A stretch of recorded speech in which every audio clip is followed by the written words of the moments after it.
Olá, pessoal.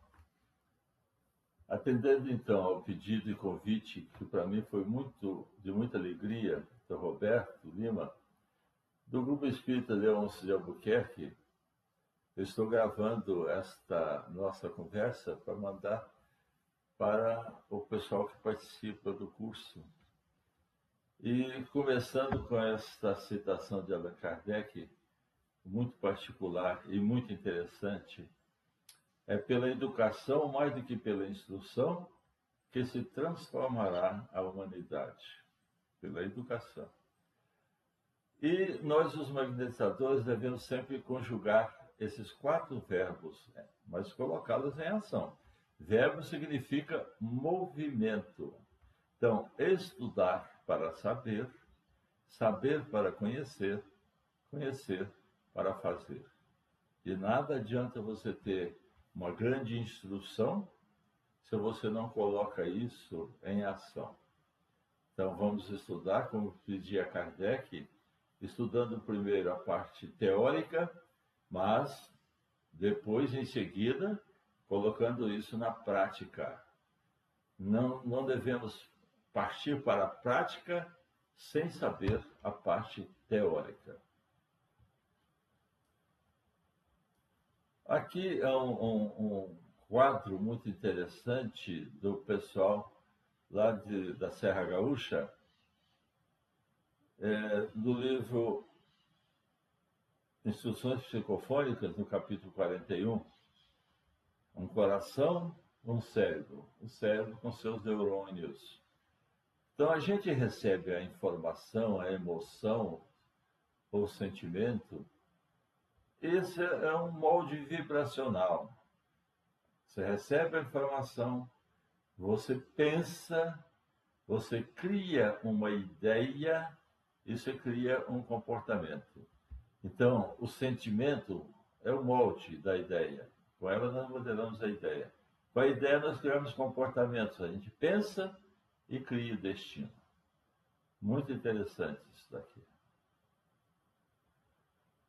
Nós não somos corpos, vocês sabem disso perfeitamente.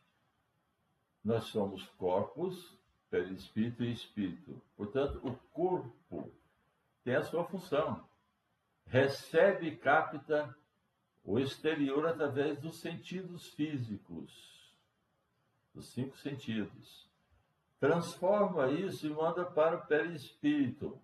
O perispírito transforma isso, adapta os impulsos físicos através do senso de força, enviando-os para o espírito.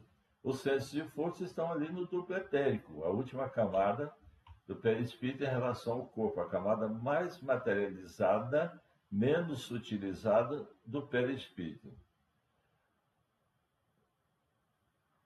O perispírito, então, manda isso para o espírito, que recebe a energética do perispírito e armazena sob a forma de experiências e aprendizados. Aquilo que ele acha interessante, armazena. O que ele acha que não é interessante, ele não armazena. O espírito, então, cria impulsos energéticos através de vontades, percepções, sentimentos, emoções e pensamentos. Manda isso para o perispírito, que transforma e adapta as energias espirituais através, de novo, dos chakras, enviando-as para o corpo físico. Vai chegar primeiro ao sistema nervoso, depois ao sistema glandular e depois ao sistema sanguíneo. Através das hemácias vai chegar a todo o corpo, que transforma esses impulsos recebidos em ações e sensações físicas. Ou seja, o espírito quer, o perispírito transmite, o corpo executa. Dentro lá do nosso corpo, da nossa célulazinha, o Allan Kardec já falava em célula, hoje nós sabemos que no passe a gente atua no campo perispiritual. Nós temos ali dentro as nossas células, com a sua membrana plasmática, aquela que a envolve a célula, com as suas organelas, com o seu núcleo, Mas muito interessante, nós temos as chamadas proteínas intramembranosas ou proteínas interativas da membrana, que funcionam como se fossem chip semicondutor de silício. Vocês sabem a função do chip no computador. E nos processos obsessivos também, aqueles espíritos que se preparam bem para implantar o processo obsessivo, eles podem implantar chip para fazer o processo obsessivo à distância. Mas essas proteínas intramembranosas, elas funcionam como receptoras, como se fosse um neurônio sensorial. Ou seja, elas recebem a informação e passam essa informação. Então, o que é que elas desenvolvem? O que é que elas desenvolvem na célula? Elas conduzem algumas substâncias. Vocês estão vendo aqui, canalzinho, canal celular, um buraquinho. Elas conduzem por esses buraquinhos algumas substâncias. Conduzem para dentro da célula e conduzem para fora da célula. E impedem a passagem daquelas que acham que não é importante para que elas entrem na célula.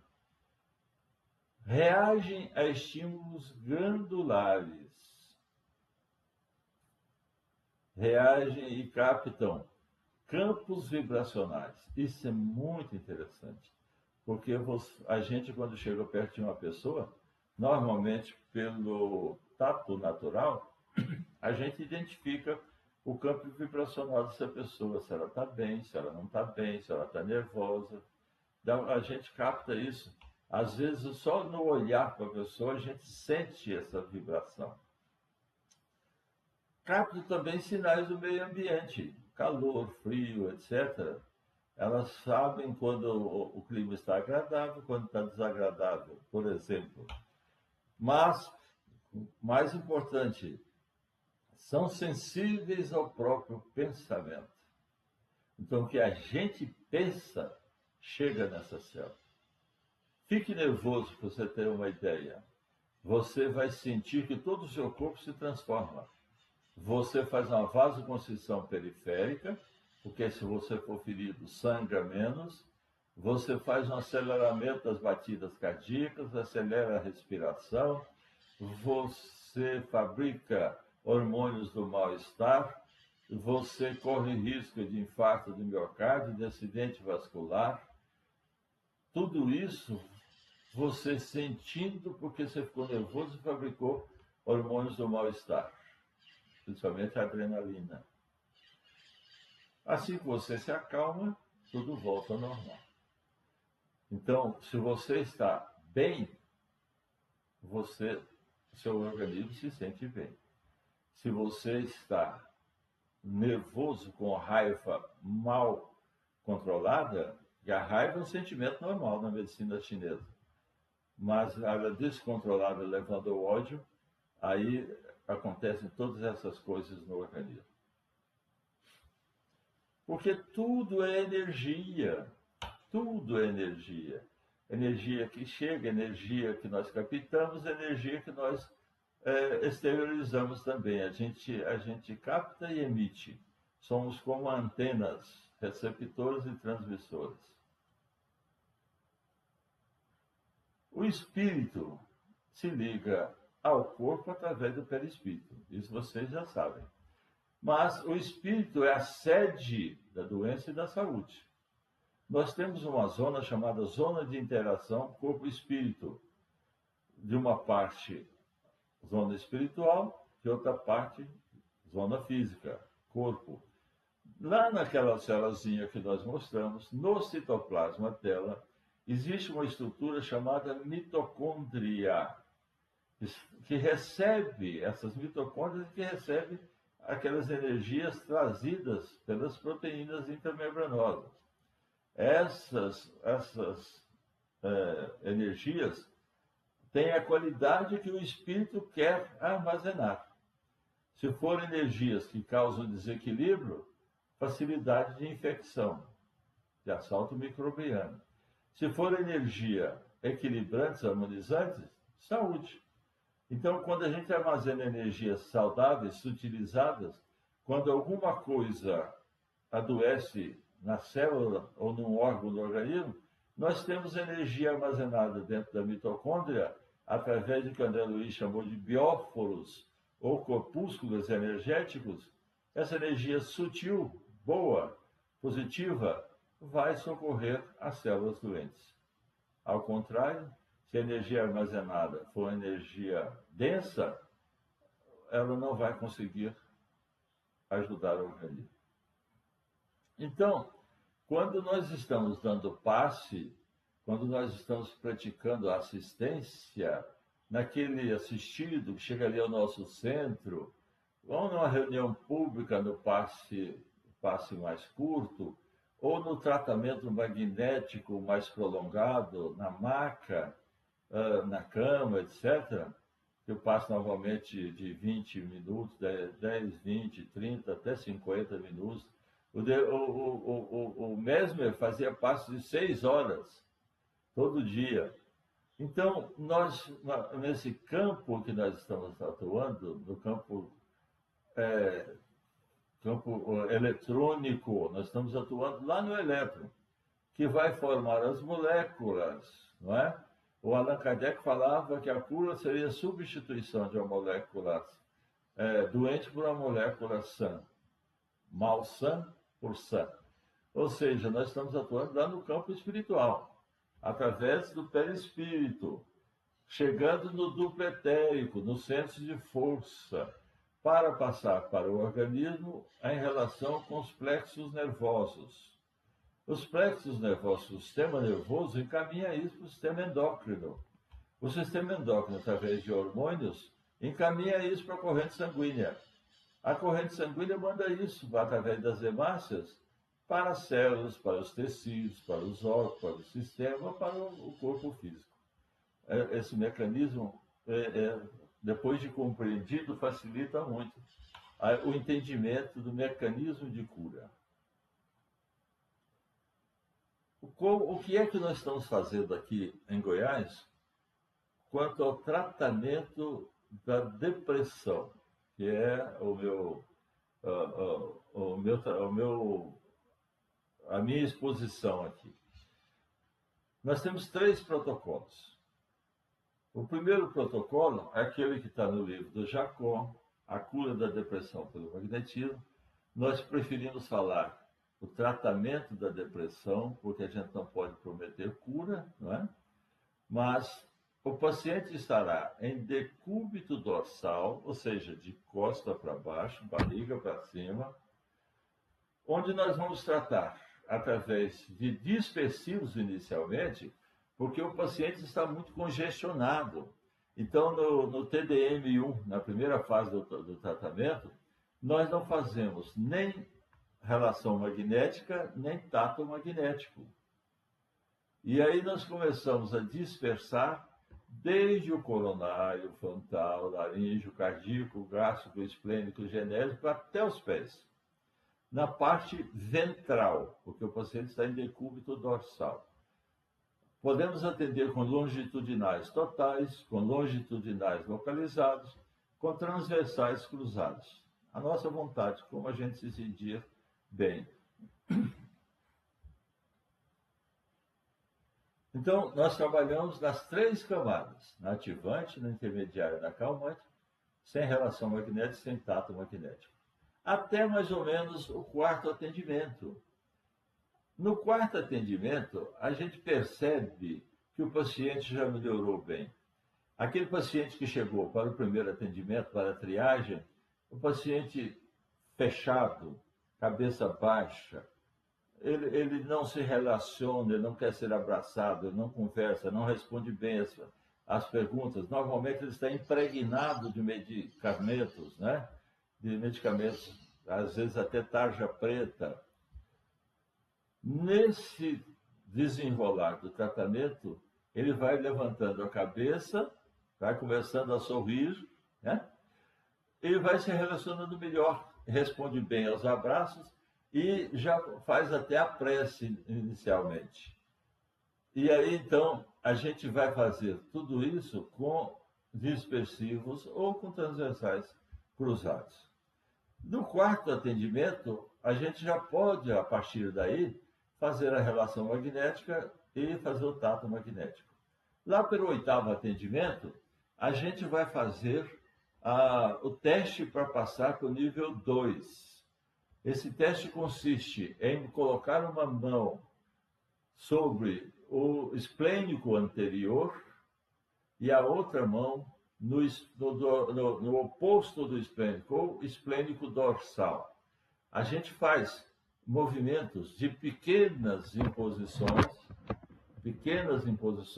levemente, no esplênico anterior, mão aberta, fecha, abre, vai, fecha, volta, abre, vai, fecha, volta. Então, em pequenos movimentos, nós fazemos a imposição no esplênico anterior para que essa energia seja sentida no esplênico posterior com a mão que ali está na camada ativante também. Se o paciente não sentir nada, significa que ele está muito bem, pode passar para o nível 2. Se ele sentir pontadas, por exemplo, no fígado, se ele sentir náuseas, ainda não está preparado para passar para o nível 2. Aí a gente aguarda mais, prolonga o tratamento para poder passar para o nível 2. Essa é a técnica que está no livro do Jacob. Aqui o que nós estamos testando, mais duas técnicas. Paciente em decúbito ventral. Nós temos duas opções. A primeira é, nós vamos tratar do humeral. Aliás, desculpem, a primeira é atender ao esplênico, nós vamos atender ao esplênico, trabalhando todos os chakras dorsais depois. Então, eu posso fazer o coronário? Posso, sem problema nenhum. Eu posso fazer o humeral, né? Normalmente a gente deixa o coronário para tratar ventralmente, mas pode ser feito aqui. Então, eu atendo o esplênico com transversais cruzados nas 3 camadas, atendo o humeral também nas 3 camadas, atendo o Meng-Men, atendo o básico e atendo todos os chakras das coxas e das pernas até os pés. Então, nessa primeira técnica, eu trato primeiro o esplênico. Por que essa técnica? Porque o que a gente tem observado é que quando a gente começa o tratamento, principalmente naqueles pacientes com síndrome do pânico, com depressão aguda muito, muito severa, que vem assim bem afundados mesmo, bem no fundo do poço, se a gente quiser começar pelo esplênico dorsal, vai desentupir, entre aspas, né? Desentupir o nádis, o canal, entre o esplênico anterior e o posterior. Porque o último, naquela primeira técnica, a ser harmonizado, normalmente é o esplênico anterior, e às vezes a gente dá até alta com ele ainda um pouco congestionado. E aí a pergunta é, e se eu começar pelo dorsal? E nós estamos fazendo essa técnica. Então, atendemos primeiro o esplênico dorsal e, a partir depois, atendemos todos os chakras dorsais. Pegamos o paciente, colocamos em decúbito dorsal. Aí vamos trabalhar todos os chakras ventrais e os chakras plantares. Depois, nós colocamos esse paciente sentado para ele harmonizar, para quando levantar não ter hipotensão. Em todas as técnicas a gente faz isso, deixando o paciente ficar bem, e aí depois a gente pede para ele que estava sentado ficar de pé para aplicar a técnica perpendicular. A terceira experiência que nós estamos fazendo é o paciente em decúbito lateral esquerdo, porque o chakra oposto do esplênico fica mais fácil de ser tratado. Nesse caso, nós só trabalhamos o chakra esplênico nessa posição. Colocamos o paciente em decúbito dorsal, trabalhamos todos os chakras ventrais, depois trabalhamos chakras plantares, decúbito ventral, trabalhamos os chakras dorsais. A mesma técnica que a gente usou desde o primeiro nível, pede para o paciente sentar, deixa um tempinho, enquanto ele está sentado, a gente magnetiza a água dele, depois esse paciente fica de pé, aplicamos a técnica perpendicular, e ele, antes de sair da cabine de passe, ele recebe uma porção da água magnetizada, para já começar essa água magnetizada a manter um padrão energético inoculado. Então, é para isso que normalmente nós fazemos o tratamento, seja a técnica que for, uma vez por semana, a água magnetizada vai manter o padrão energético até ele voltar para o outro tratamento. Então, aqui nessa figura, eu mostro o chakra anterior, o esplênico anterior, e o posterior. Aqui, a 45 graus, você pega uma linha mediana anterior, a linha lateral esquerda, entre as duas, a 45 graus, está o esplênico. Do lado das costas, uma linha mediana dorsal, uma linha lateral direita, entre as duas, a 45 graus, está o esplênico posterior, numa linha reta entre o anterior e o posterior. Então, nós finalizamos o atendimento com a técnica perpendicular. As mãos sobem fechadas até o coronário, abrem rapidamente sobre o coronário, não fica demorando lá, abrem rapidamente sobre o coronário, uma mão pela frente e a outra por trás, normalmente na camada ativante. Se quiser fazer as outras camadas, não tem problema, mas normalmente, como a boca do chakra está ali mais perto da camada ativante, a gente faz só na ativante. É como se você pegasse um copo, uma taça, e você vai botar um líquido nessa taça. Quanto mais perto você tiver da boca da taça, ou do vórtice do chakra, menos energia você desperdiça, aproveita mais. Então, uma mão pela frente e por trás, até o chão. Então, tem que ter um bom preparo físico.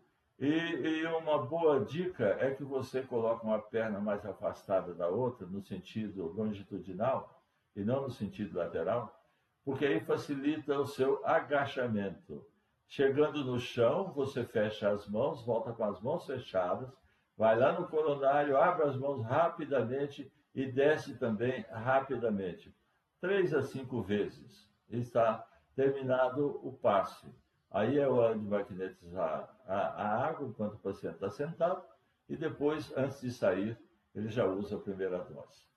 Então, são essas 3 técnicas que nós fazemos aqui.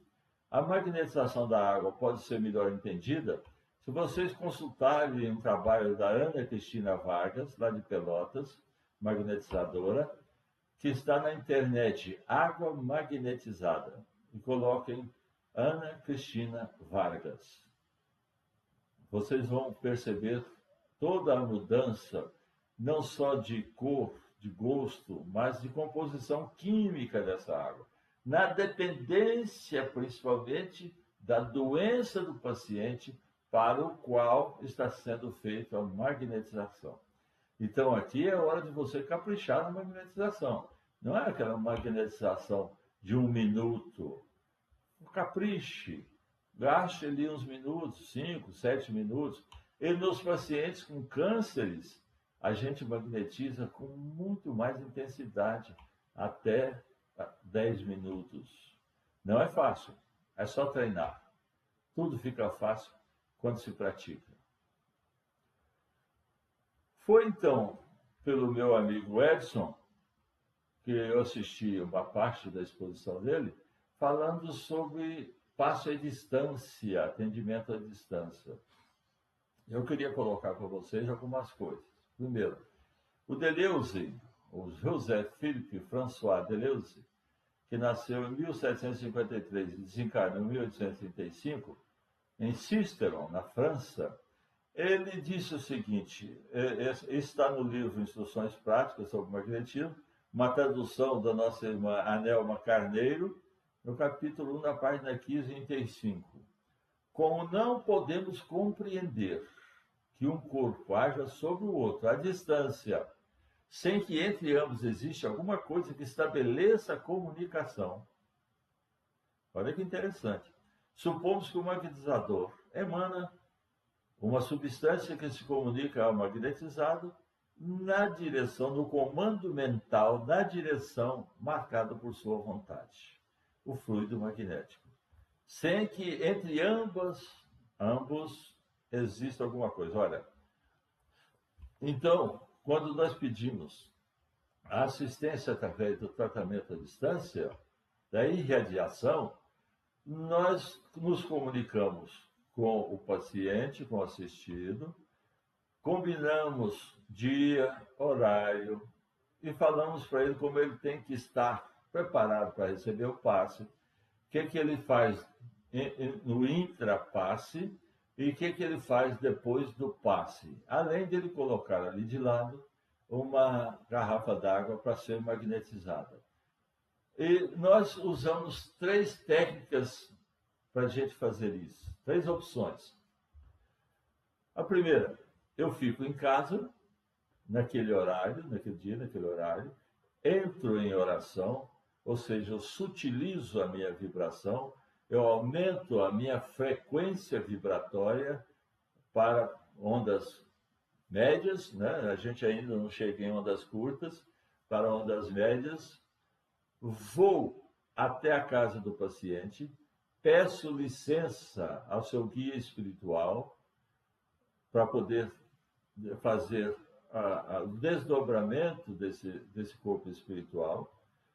Peço a ele que venha comigo e que me ajude no tratamento.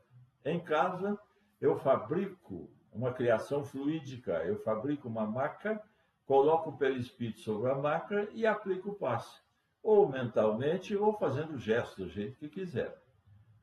Terminado o passe, eu volto com esse perispírito para a casa dele, faço o acoplamento dele no corpo dele, agradeço ao guia espiritual dele e ambos aproveitamos para atender, para magnetizar se tiver mais encarnados, desencarnados na casa, fazendo inclusive uma higienização da casa dele, do apartamento dele. Depois eu regresso e me acoplo. A segunda opção é que quando eu me desdobrar e chegar na casa dele, eu aplico o passe na casa dele, fazendo todo o tratamento, toda a técnica. Isso demora também 10 minutos, 15 minutos, depende do passe que eu estou aplicando, da patologia que eu estou atendendo. É que nós combinamos o grupo de tratamento, o grupo mediúnico, o grupo de passistas, naquele horário do passe. Por exemplo, vamos começar às 6 horas, combinamos. Todos nós nos desdobramos. Evidentemente, gente, lembrando que quando você vai se desdobrar, você fabrica pela oração uma capa protetora, uma redoma, para você não ficar sensível a irradiações negativas. Então, você se protege. Aliás, coisa que nós devíamos fazer todos os dias, né? Ao acordar, quando formos dormir, quando formos para nosso trabalho, para nossa casa religiosa. Então, nós desdobramos todos, continuando então a terceira opção. Vamos lá para o centro, na sala, na enfermaria, lá naquele salão onde estamos acostumados, estão as nossas macas.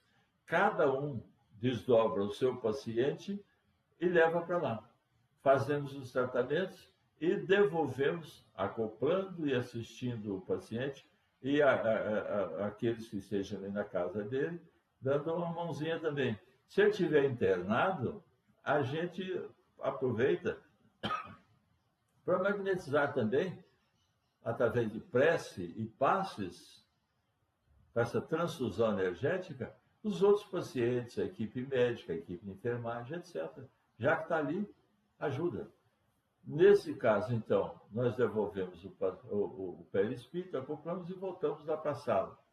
Nós que tínhamos feito uma oração inicial, Novamente, agora vamos fazer, depois de terminados os atendimentos, a oração final, voltamos para as nossas casas e nos acoplamos aos nossos corpos. Então, nós usamos essas três opções. E foi perguntado também pelo Roberto sobre o tratamento do câncer. Então, nós fazemos essa magnetização, está no livro do Jacó, Magnetismo Humano. O que é que nós temos no câncer? A gente tem que ter criações fluídicas e comando mental. Criações fluídicas e comando mental. Então, nós começamos com atendimento geral, normalmente pelo TDM-1. Fazemos todo o atendimento do paciente para depois passarmos para a parte prática do tratamento. Fazemos TDM-1, terminado o TDM-1, nós vamos para as criações fluídicas. Onde é que está o câncer? Então, eu vou onde está o câncer, faço uma criação fluídica de uma cápsula envolvendo esse câncer. Fabrico, aí, novamente criação fluídica, fabrico um eletrocautério, aquele que vai queimar. Vocês se lembram que antigamente, quando ia fazer uma hemostasia, ou seja, parar de sangrar, não tinha recurso, eles esquentavam um pedaço de ferro e queimavam. Essa é a função do eletrocautério, queimar. Então, nós fabricamos o eletrocautério e damos um comando mental para ele ficar entre a cápsula, queimando o que nós conseguimos de células cancerosas. Tiramos o eletrocautério, criamos uma cápsula radiativa, por comando mental, nós a implantamos dentro da cápsula para ela ficar queimando células cancerosas até o próximo atendimento. Terminado essa parte, nós observamos se existe alguma prolongação do câncer extracápsula. Se tiver, nós fabricamos uma cureta e com ela nós curetamos essas metástases que estão extracápsula. Se o paciente tiver metástase, nós vamos onde os exames, normalmente radiológicos, mostraram a ressonância magnética, principalmente, mostrando o PET, mostrando onde estão as metástases, nós vamos em cada uma delas e fazemos o mesmo processo. Lembrando que, normalmente, esse paciente tem depressão, por isso que nós aplicamos o TDM-1 lá. Esse paciente tendo depressão, a gente vai terminar o atendimento com dispersão. Então, onde eu implantei, tudo isso é por imposição. Então, eu preciso dispersar. Então, eu disperso os locais onde eu fiz os atendimentos. Além do que, na parte final, nós vamos atender com a técnica perpendicular. Certinho? Espero que vocês estejam bem e que não se esqueçam da magnetização da água, com o paciente tomando a primeira dose desse medicamento, antes de sair do ambiente do passe.